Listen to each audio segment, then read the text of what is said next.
test for anyone over the age of 75. We start focusing on new generational leadership, and the best way to do that is to put a badass woman in the White House. I'm just saying.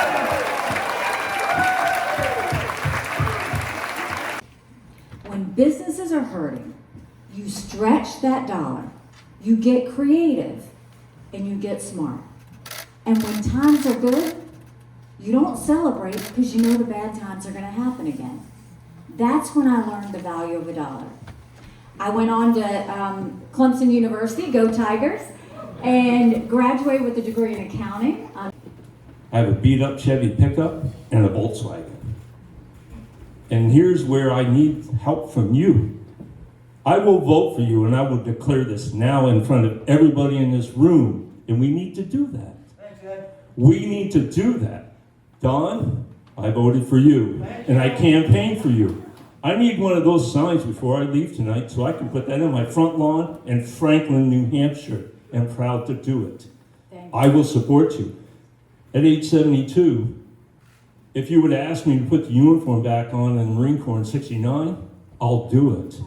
Just to protect you and Don. Thank you. Hi, my name is Zach. Thank you so much for coming out here today. So personally, I am very concerned about the destabilization of Iran, how as they're becoming less and less stable, they're inching closer and closer to getting the bomb. First, I want to thank you for being the bravest politician to stand up to Iran. You're someone I look up to tremendously for that.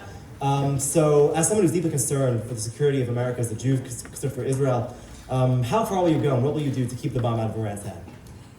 You know, the interesting thing is there is no compromising with a country that says death to America. This is a terrorist regime who has literally, we've watched them stomp all over their people. The Iranians don't want this. It's the regime that's doing this. And what we have to do is not give an inch. When we got out of the Iran deal, what Obama did was he thought, maybe if we send them money, they'll stop. Cultures and terrorist groups like that don't stop. So what they did was they gave them 2 planes of money. I used to say a plane full of money, and then the media fact-checked me, and they said, she's wrong, she's lying, because it's 2 planes of money. Republicans and Democrats opened back up earmarks. Do you want to know how ridiculous the earmarks? $12 million on a baseball field in New York, $15 million on New Jersey to get the World Cup, $6.5 million for golf courses in Colorado. That is not the way we want our taxpayer dollars spent. We need to stop earmarks altogether.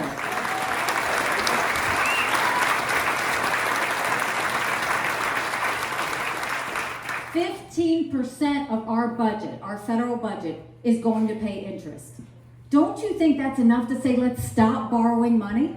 Stop borrowing. If you're borrowing money, you stop the spending so that we don't borrow. That's another way that we need to fix it.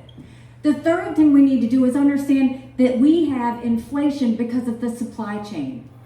So if you've got inflation from a supply chain, what do? The first thing we need to do is start manufacturing things in America.